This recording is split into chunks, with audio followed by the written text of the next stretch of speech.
It's Daytona in January. That means the off-season is officially over and the racing season is here. It's a decades-old sports car tradition to be here in Florida to enjoy some warmer weather and the sound of cool cars to get things started for a new motorsport year.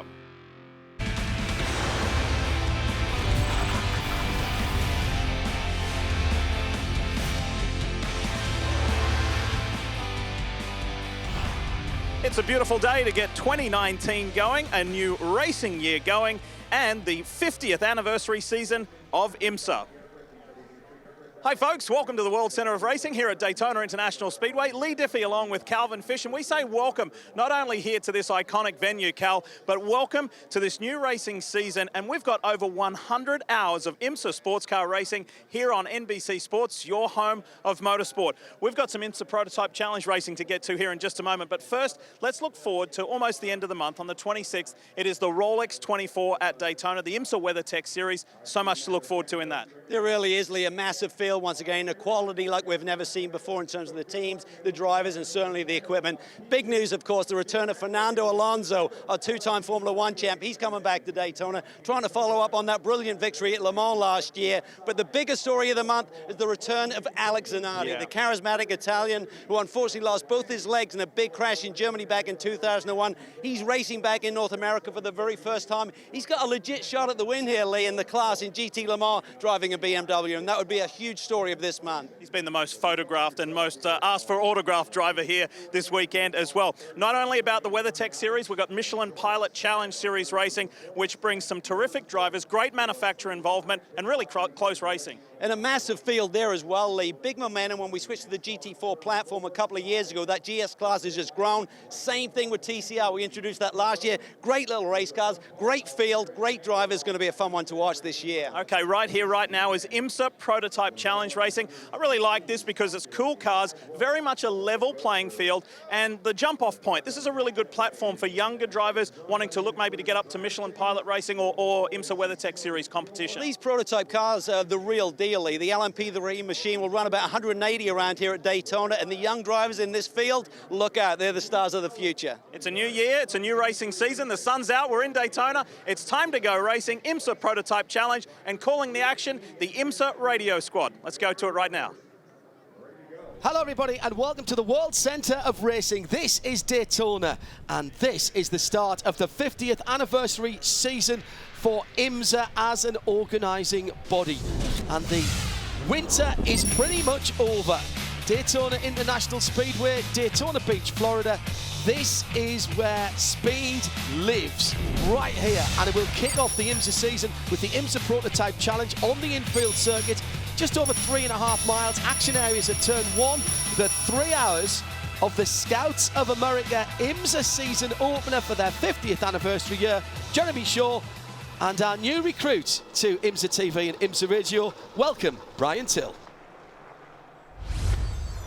3 hours this race is, so if you made that mistake, you have to put it behind you there at the start, and if you didn't qualify yesterday, that's okay.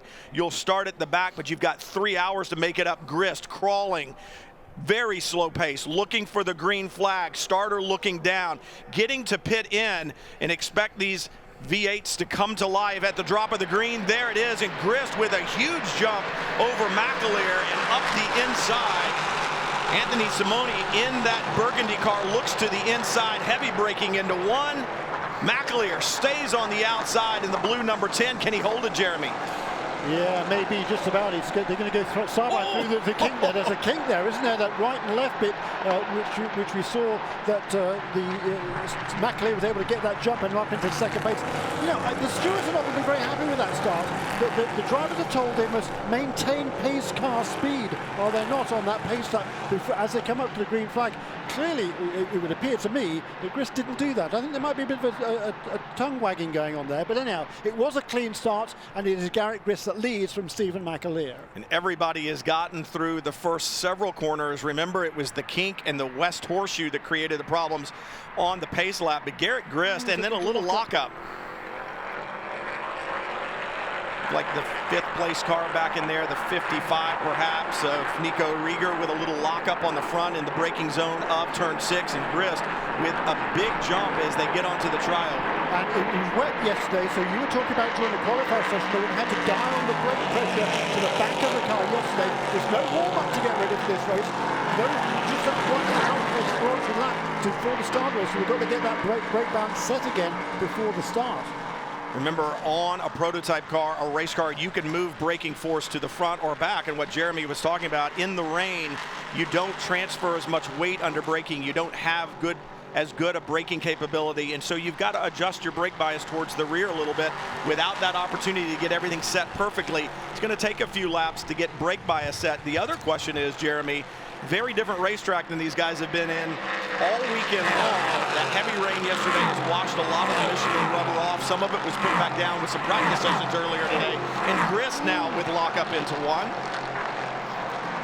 But there, it's going to take... the 74 car that took a big dive to the inside. That was Ben Waddell trying to find a way past Lance Wilsey in car number 33. Ben Waddell in number 74. He started in the 8th position, actually lost a place on that opening lap, did Ben Waddell, the youngster from Colorado. Just a little while ago, he had a good run going yesterday in qualifying. Unfortunately, he hit a lot of traffic on his final lap, so wasn't able to improve. And the track conditions were certainly getting better in the closing minutes of that session yesterday. So he didn't qualify as well as he liked.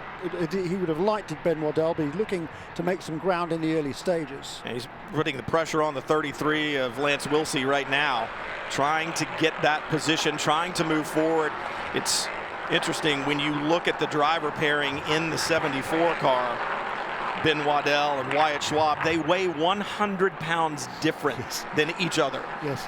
Ben looks like a fullback, which he actually played in high school, and Wyatt 100 pounds lighter. Yeah, it's several inches like shorter. A gymnast. He's 5'2" is Wyatt Schwab, and 5'2" against, well, he claims to be 6, I guess he's about 6 foot with Ben. He's certainly solidly built. Good move in to the bus stop.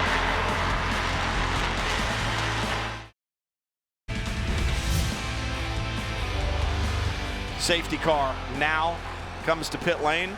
Starter looking over the field, green flag waves, and we're back racing, and we're closing in on the time for pit stops, 2 hours and 7 minutes. So we've been running for 53 by our calculations. They're going to have to do 58. That full course caution, though, Jeremy, helped them big time. Yes, it did. It helped everybody, really. They would be grateful to have the opportunity to save a little bit of fuel. Remember, 86 car, we saw that car come in to make its pit stop during that full course caution. That has gone back out again. It did so without losing a lap, and that could be crucial.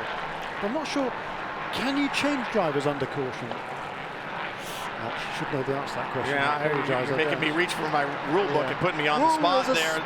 Oh, and a spin. And that's the thing, you've got to take care of these Michelin tires and make sure that you've gotten them back up to temperature. A gaggle of cars down into the West Horseshoe. You can make time here, you can make positions, but you've got to be careful and not throw it all away. You're about to hand the car over to your teammate. Yeah. Make sure you've got a car to give it. That was Lance Wilsey who had that spin at the exit of the East Horseshoe. We rejoined. He's only lost maybe 7 or 8 seconds. But it'll be Nigel Greensall who will take over the wheel of that car. I think, actually, they haven't decided. I spoke to Nigel Greensall, the before the start of the race. They weren't sure whether Lance was going to double stint and then have Nigel finish, or Nigel was going to get in and do the middle stint and then have Lance Wilsey get in for the finish. I fancy it's probably going to be the latter. They will make a driver change now and again at their second stop in about an hour's time. James Fritz there in the 75, a gaggle of cars, as we said, into the West Horseshoe, and that continued all the way into the bus stop. Alex Barron there in the 64 up top, and right behind him, I think it's the 25 of Aaron Pavolito, and cars beginning to head to pit lane. 4 cars breaking off and coming to the pits. 54.5 minutes in. Leaders stay out. Simoni, Grist, McAleer.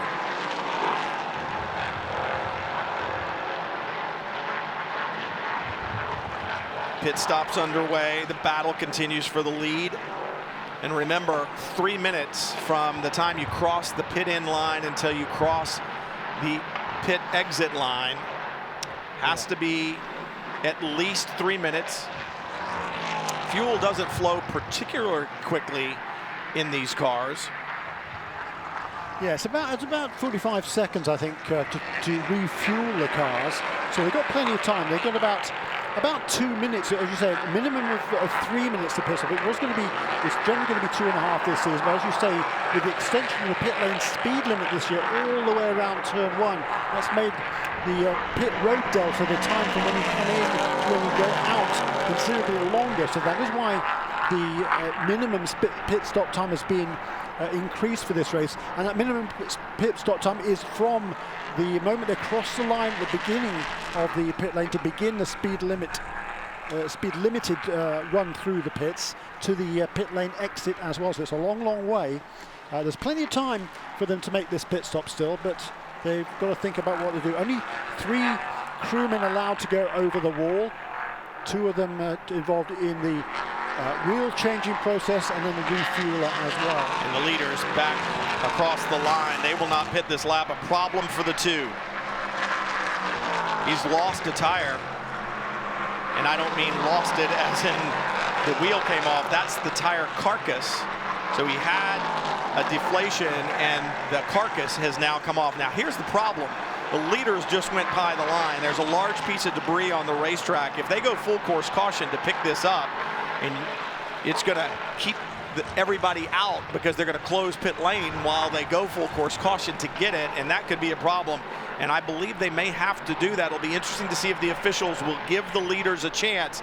If they don't pit this time, I would expect them to go full course caution, but I think they may give them the opportunity to get to pit in one more time before they throw that flag. We'll have to wait and see. There's the carcass, the 2 off to the side. They're the leaders out of turn 6. So they'll have to go through what we call NASCAR 1 and 2. You can see the deflations already happened for the 2. Brownson just carrying big pace. Perhaps he didn't realize what had happened. He's going quicker than you want to go with a flat tire, and it eventually just cuts the carcass off and it sheds it to the outside. You can see other cars beginning to pit because anybody with an opportunity is going to go, let's get it done now before they go caution. We need to get there before the flag flies.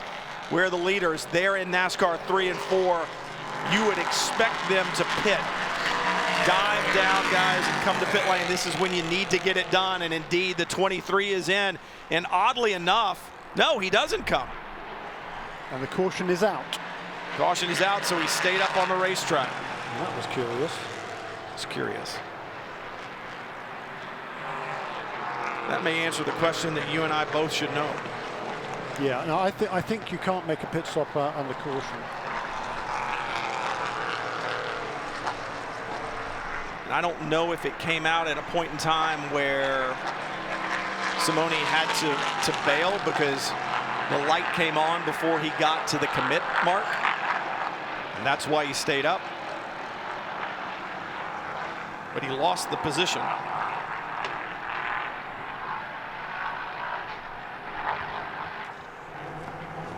So behind the safety car for the second time, and this is going to be interesting. 58.5 minutes in. Closing in on the 2-hour mark. Yes, yellow saves fuel. And we had about an 8 to 10 minute full course caution a little bit earlier. So that probably gives them another 3 to 4 minutes worth of running time. Going to be contact here. Yep. And that's the 33 that goes around. And that was at the restart. Yeah. That was when, previous course. Yeah. That was Lance Willsey turning that number 33 car around. Just kind of gets pinched down to the inside. Yeah, the number 19 car was actually a lap behind Lance Willsey, but Willsey was behind him on the road and trying to get past and wasn't quite close enough to make that happen. That's the frustrating thing when you're trying to get past a lap car, somebody who's already down. And you know, it's so easy to talk about patience. It's so difficult to do sometimes.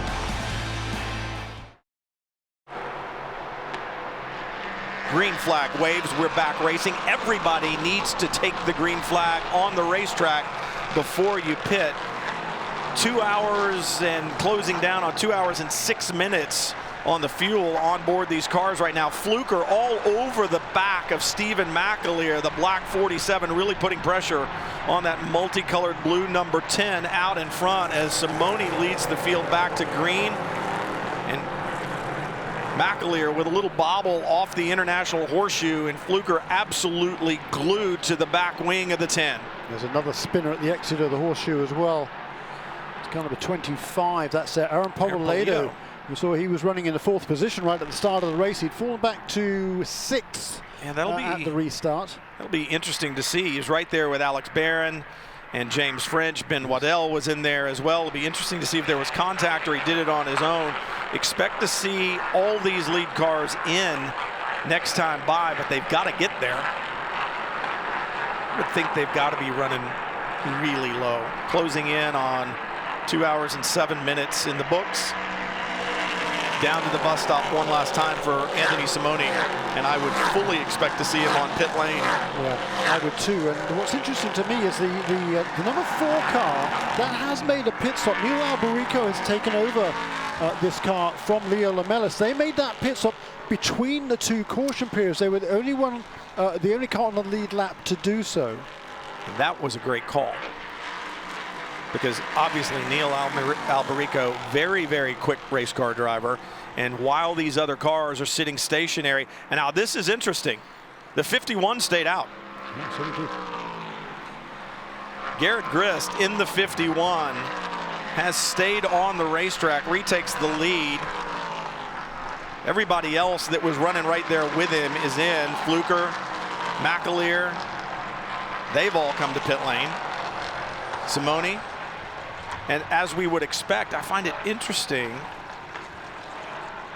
that they would go ahead and keep the 51 out. So we'll keep an eye on Garrett Grist as he's on the racetrack, and we'll watch the pit stops begin to take place for all the other competitors. There's the 23. Simoni out. Jason Bell will be getting in. Bell, a very quick race car driver, not really much time at all in the prototype category, but very good in GT cars and multiple series that he's run over the last several seasons. He was second in the GT4 category at the Michelin Sports Car Encore at Sebring with James Sofronis and Andy Lally. But this is going to be a new experience for him in this P3 machinery. Jason Bell. Yes, indeed, and he's done well this weekend from Tampa, Florida. He's driving a lot of different cars lately, isn't he? Yeah, he is. And he's going to be in the deep end here, but great challenge for him. So we'll watch. The top 4 of the lead lap cars did not come into the pits on that lap. That's Garrett Grist, who took over the lead from Simoni when he came in. Alex Barron in car number 64. Ben Waddell in car number 74. And Nico Riga in number 55 of 47 Motorsports. So 2 of the Normas and 2 of the Ligiers have stayed out. Now Grist is in the 51 that did the one more lap. The 10 of McAleer will be handing over to Kenton Cook. We talked about that driver pairing being exceptionally strong. A lot of experience in those 2 guys in the category. Grist will hand over to Rob Hodis. Alex Barron in just behind him. And 3 minutes sounds like a long time, but it's 3 minutes from pit in to pit out. You still need to execute a stop well. Yeah. You can't dally, but at the same point in time, take your time, make sure you get it done right. You see Grist out, pulls the seat insert out. Otis a little bit bigger, so he'll climb in. Grist will help him with that driver change and help him with his belts. So it was Ben Waddell there in the number 74 car. He's the only one of the cars on the lead lap not yet to have made a pit stop.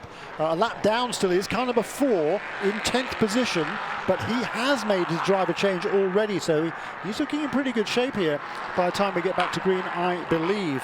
But number 74, Ben Waddell, is one of the 47 Motorsports team cars, and that was the team I think I can relate now that reckon they could run as much as an hour and 15 minutes before making the pit stops. However, number 55 car, one of the team cars, and November 47, they have already both now on pit lane making their first pit stop of the day.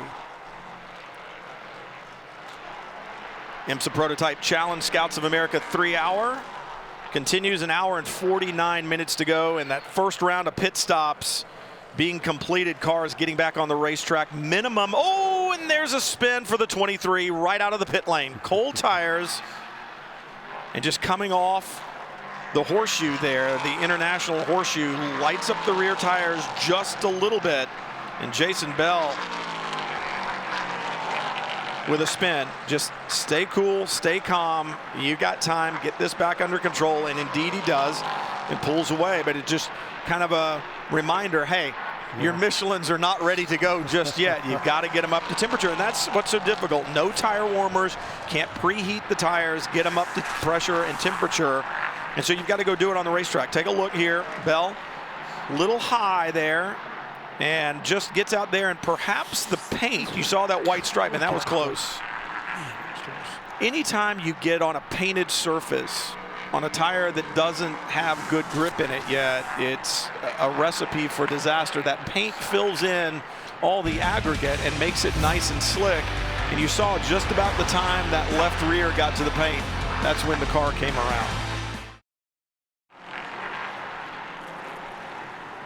Right up to the board, and Stephen McAleer will indeed climb back in. McAleer runs out. He's got not really an insert, but just a piece of padding that he'll use. A little bit of height difference between the two, a couple of inches, and they'll affect that driver change. Once again, they've got time. Fuel flow is not exceedingly quick in these cars. It'll be interesting to see. You see the vent can on the right side. The fuel hose is on the left side. Typically on a full fill, the vent operator will wait until fuel begins to bubble up in that can, and then they'll know that it's full. I wonder, there's no reason to do a timed fill because the pit stop takes 3 minutes anyway. Yeah, but it'll be timed as to how much fuel they need to go in, won't it? I mean, they know the fuel flow rate, so it'll be whatever. It's about 45 seconds for a full fill. This is not a full fill. It's 12% less than that with 10 minutes. But why wouldn't you just go ahead and fill it? Because you want less fuel on board. You don't want to put any more fuel than you need to. Yeah. You don't want to be short. You don't want to be certainly don't want to be short. You do not want to be making that mistake. I'm sitting here going, how do you eliminate more mistakes? It's a 3-minute time anyway. So maybe they timed it and just said, we'll put 1 more gallon in than what we need, but we're certainly not going to be short. And then McAleer will head back out. What we'll have to wait and see is once he comes past the line the first time and cycles through, then we'll have a much better idea of what our run to the checkered flag is going to look like. Right now, just over 49 minutes to go, and there is the number 4, I should say. I started to say 44. The number 4, Neil Alberico. What a great job this young man has done. Limited prototype experience. All of his racing experience has really been in Formula cars, but he has adapted very well to this AMSA Motorsports. Ligier has done an exceptional job, and you got to feel like that with more time he can become a star in this category. Now think about the number 10 car as well. They have come back from 2 drive-through penalties, one for a service infraction from behind the wall and one for a pit lane speed violation, and yet Kenton Cook kept his head down, stayed focused, and drove that number 10 to the front as Stephen McAleer now exits pit lane. We'll see how the order stacks up when he gets back to the line and get a better idea of what kind of run we're going to have to the checkered flag. 10 shown in the lead when they pitted, and it was Neil Alberico, then McCusker, Schwab, Kazimets. Yeah, and Schwab is just on to pit lane for his final pit stop of the day. Yep. And a problem at the exit of turn 2, car backwards. That's an issue because it's blind, and that's the number 2. Lemecki behind the wheel. Yeah. Oh, that's a shame. Yeah, because I was just thinking about that, actually. Sorry about that, Michael. That was the car that had the problem earlier on, of course, with John Brownson when they, what happened? The tire came off the rim or something, didn't it? Or they had a puncture? Yeah. It stopped out on track, but they got their car back out again. but Michael's just turned that car around. So Just they're running at the don't back wanna of the be sitting field, there. but hats off to them for getting that Yep. car back out in the fray. Neil Alberico, by the way, has retaken the race lead with the pit stop for Kenton Cook. Oh, don't touch, don't touch. Ooh. Yep, he did. Kind of crinkled the front splitter there a little bit, and we'll have to see if that's going to rub or create a problem that he's going to have to come to pit lane and have it changed. The problem now is if you haven't spent a whole lot of time in these cars, you got to get it into reverse. And I know that that sounds like it should be relatively easy, but there's a process with these paddle shift gearboxes, and you've got to be able to work the process to get that done so he can back that car away from the barrier there. And there we go. Headed in the right direction. And Michael's another one who hasn't had very few laps prior to this weekend. He was a multiple pole sitter last season in the NPC category. Didn't do the full season with business commitments. But he's certainly enjoying the opportunity to drive this LMP3 car, and well, at least he was until just now. We had a class win at Barber and the 3 pole positions that you talked about. But it's difficult. I mean, we've talked about what a great platform this... Number 10 car has stopped out on the racetrack. Uh-oh. Is it? Actually shown on the screen as having stopped out on the racetrack. Is that the car on the exit of turn 5? What's that there? No, that's Michael Clemecki rejoining. There is a car off the road. Driver's right, the exit of turn 5. Yes, it is. It is the 10. Oh my goodness. A mechanical and issue. He was absolutely flying on that last lap as well. Oh no, he wasn't. That was the. He just come out of the pit lane. Yeah, he just come out of the pit lane. Right. We were going to wait to see where that car filtered into the order. McAleer had taken it over from Kenton Cook, who established a new track record during that middle stint. McAleer had a great run in the early going, running in the top 3 the entire time until the pit stop. Then they served a couple of penalties, drive-through penalties. Cook was spectacular behind the wheel, as we've come to expect. Is the right rear tire missing? Is the right rear wheel yes. missing? Ouch. Oops. Yeah, you see the left front up in the air, and the right rear is the right rear at the apex there and the cut through? Did it come off? Full course caution. Full course caution. I think it came off. It looks like it's there, and there it is, yep, on the cut through down at the West Horseshoe. Yeah, so it must have come off then coming through the kink. That got his attention. And right now, Neil Alberico leads in the number 4, the first race of 2019 for the International Motorsports Association, the 50th anniversary of IMSA lights out on the safety car. And you know a few of these guys behind him, or some of these guys behind him, are going to want to try and get past him and get back onto the lead lap, hoping for another full course caution. Alberico maintaining the pace of the safety car. Green flag waves, racing again at Daytona. What can Austin McCusker in the 47 do right now? Alberico, not a lot of experience at all in a prototype, leads the field down to Daytona. Oh, and lockup out on the outside. Is that the 47? Alberico slides a little bit wide. That's going to give Jonathan George an opportunity to get alongside him as they head towards the East Horseshoe. Can't get now it done. Alex Barron looking to the inside of George for second, for third position. A lot of lockup on these cars. Got a car off, that's the 51. That was awfully tight down there, turn 1 and turn 3. And there's an off there for Garrett Gris. That's going to put him right at the back of the pack. I'm just not sure if these drivers had gotten their Michelin tires back up to temperature after being behind the safety car for as long as they were. A lot of lockup in turn 1, a lot of lockup into the International Horseshoe on this first lap. Alberico holds down the point back onto the banking out of turn 6. Jonathan George just behind. What happened to Austin McCusker? How far back did he drop? Got just a little wide, a little high there in turn 1. 32 minutes left to go.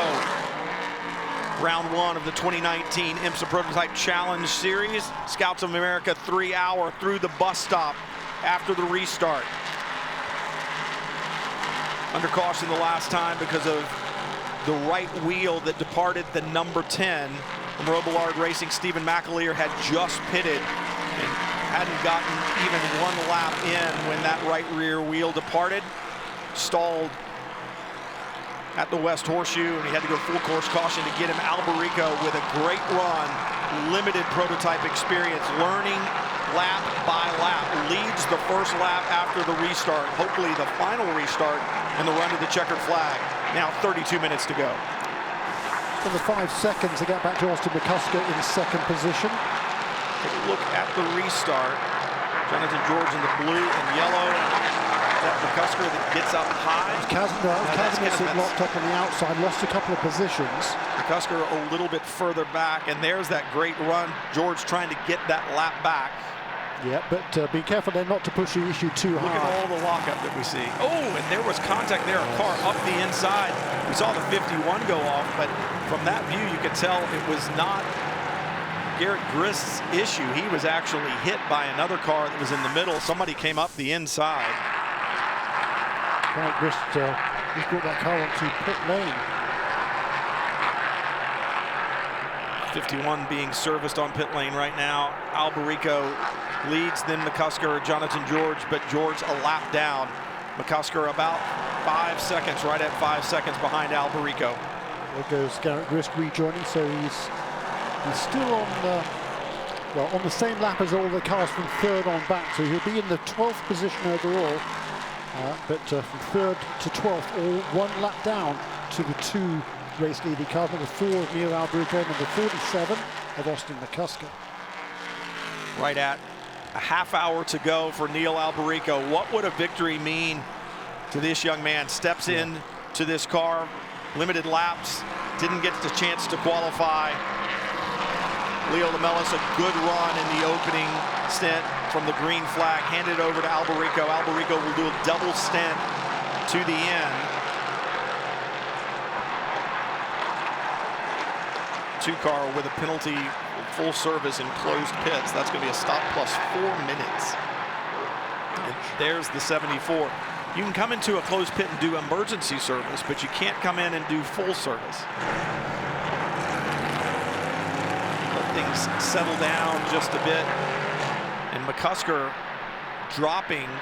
Well, that's mainly because he's got a whole bunch of cars in between himself and the race leader, and they're all battling for 3rd, 4th, 5th, and 6th. There's a 1, 2, 3, 4-car train with the number 64, 60, 75, and 11. They are battling over 3rd position. And the problem is he's right there in it, and they're all running similar lap times, and they could care less that he walks by. That's right. There is no American at all. Yeah, we talk a lot about being patient and understanding where you are in the race. Well, guess what? We're inside a half hour to go, and they're battling for a podium spot.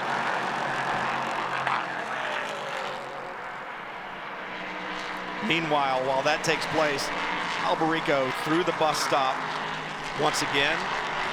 47 in there, trying to move forward, but having a difficult time. It almost looks like the cars in front are beginning to pull away just a little bit.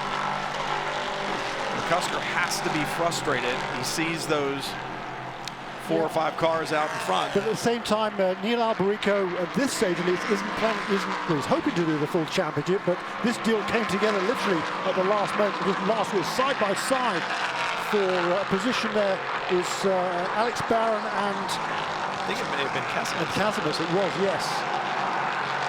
So he came out ahead, actually. There's McCusker. I think it was Casimir just through turn 2, and the gap stayed the same that time by.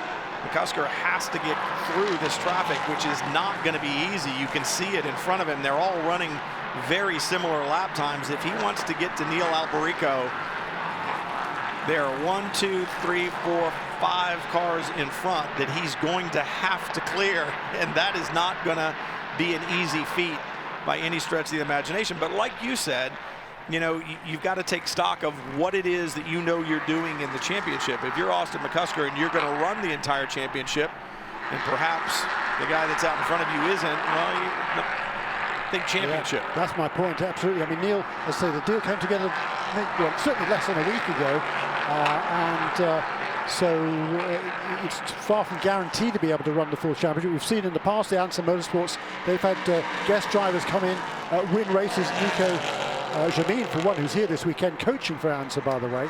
He wasn't able to do the full season either. So for Austin McCusker at this stage, hey, look, second place will do just fine. He was trying to decide a month or so ago whether to come back here with 47 Motorsports and go for the championship, or to take an opportunity to go to Europe to race in the European Le Mans Series, also in LMP3. I think this is the right decision for Austin McCusker.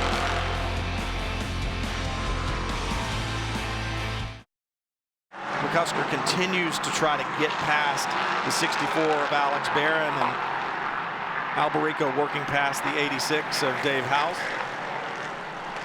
Been a couple of positions changes over the last few laps also, with the number 11 car, Nico Ronde, moving past James French into fourth position in car number 11 now. So it's Tonis Kazimierz who's in third place.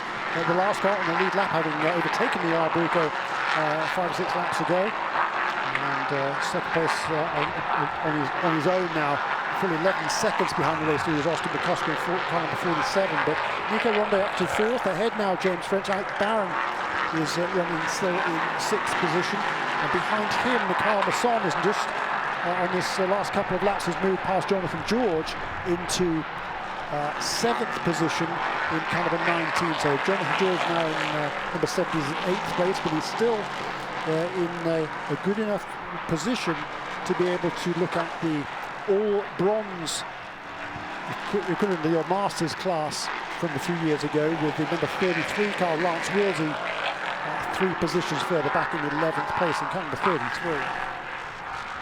Closing in on 4 minutes to go this time by, as Neil Alberico comes through the tribal across the start-finish line. The longest he's ever been in a race car, I'm sure, it would be 2 hours at the drop of the checkered flag, running that double stint. So a lot of firsts for Neil Alberico this weekend. Indeed, and I think that his last win would have been back in the Pro Mazda Championship, in the middle run of the Mazda Road to Win. That was back in 2015 when he finished second in the championship. So it's been a while for Neil, but this will be a very emotional time for him. I'm not going to give it to him yet. I've seen that happen before, and I'm not going to do it. I'm going to be really stingy and hold out, giving him the win until the car goes across the line. But right now, everything going just as it should. It'll be interesting at the end of this race if he holds on to get his thoughts.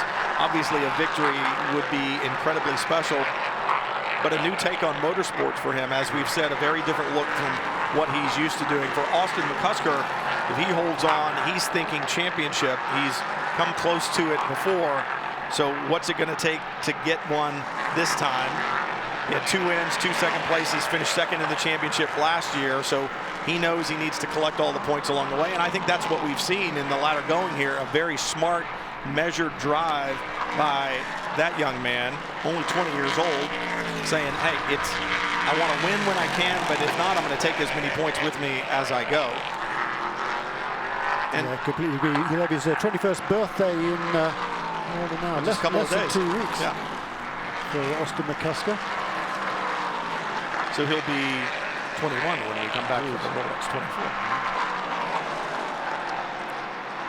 And what a great race to win if you're Neil Alberico. It's the first race of the 50th anniversary season for IMSA, and we talked about that when you think back to the origins of this series and where it all started.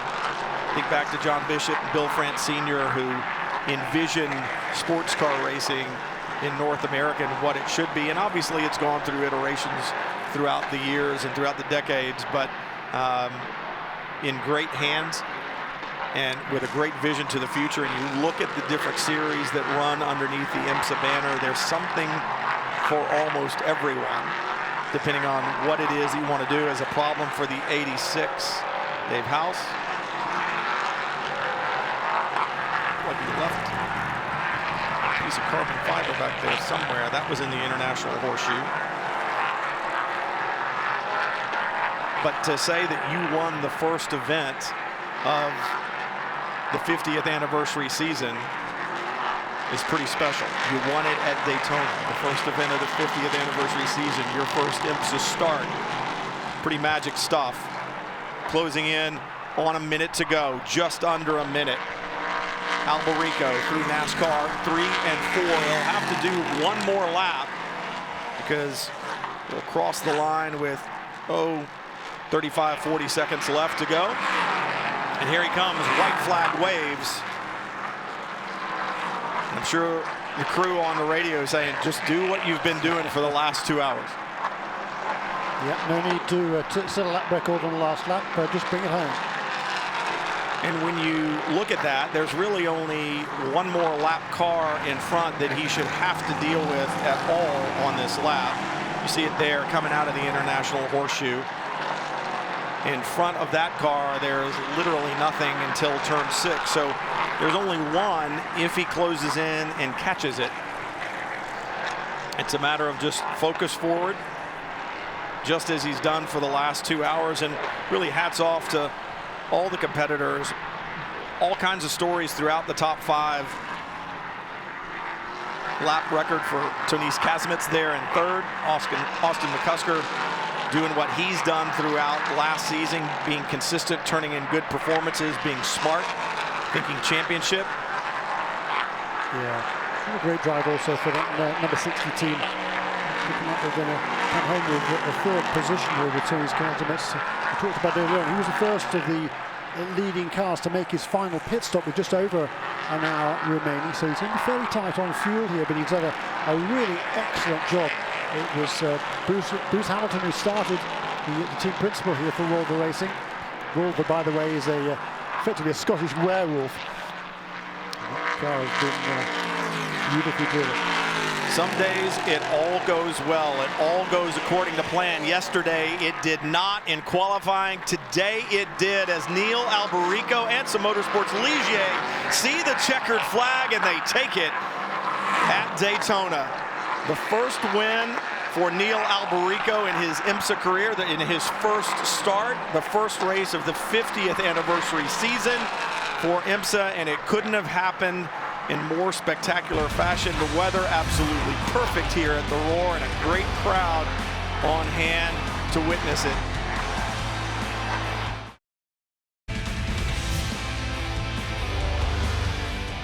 For sure, an impressive day for the number 4 IMSA Motorsports team here at the World Centre of Racing.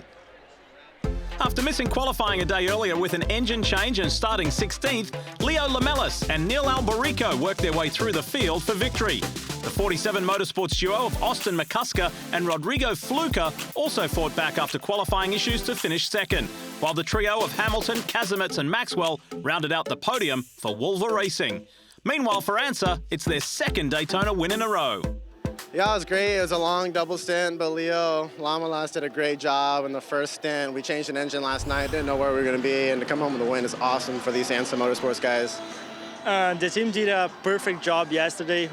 Our engine was broken, so we couldn't qualify, and Neil did a perfect job, all the team, and I'm very grateful for everybody. Well, congratulations. Thank you. Guys. Thank you so much.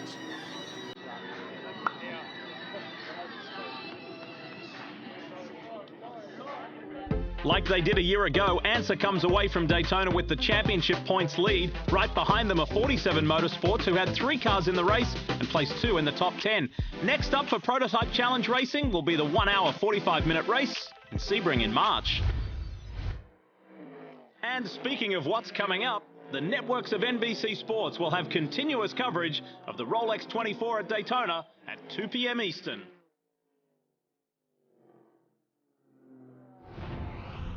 So the 50th anniversary campaign for IMSA is off and racing.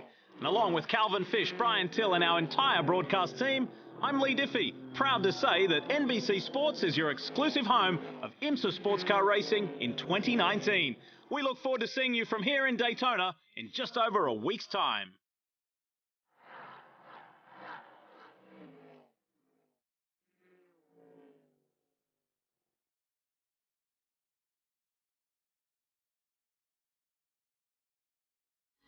This copyrighted telecast may not be reproduced, retransmitted, or used in any form without the authorized written consent of the International Motorsports Association.